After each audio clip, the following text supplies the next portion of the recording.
جاء يستدن عليها وهو عمها من الرضاعة بعد أن نزل الحجاب فإن أبيت أن أذن له فلما جاء رسول الله صلى الله عليه وسلم أخبرته بالذي صنعته فأمرني أن أذن له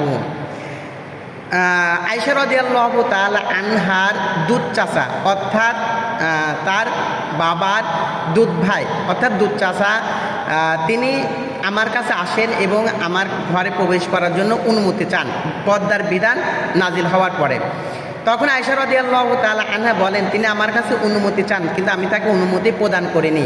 এরপরে আল্লাহ রাসূল যখন ঘরে প্রবেশ করলেন আমি তার কাছে বললাম আমার দুধ চাচা এসেছিল আমার ঘরে প্রবেশের জন্য অনুমতি চেয়েছে, আমি তাকে অনুমতি দিইনি। এরপরে আল্লাহ রাসূল বললেন এরপরে আসলে তুমি অবশ্যই তাকে অনুমতি দেবে, কেননা দুধ চাচার সাথে বিবাহ সম্পর্কটা হারাম, এই জন্য তাকে অনুমতি তুমি দেবে। দুধ চাচা আপন চাচা তারা একই রকম হারাম বিবাহ সম্পর্ক।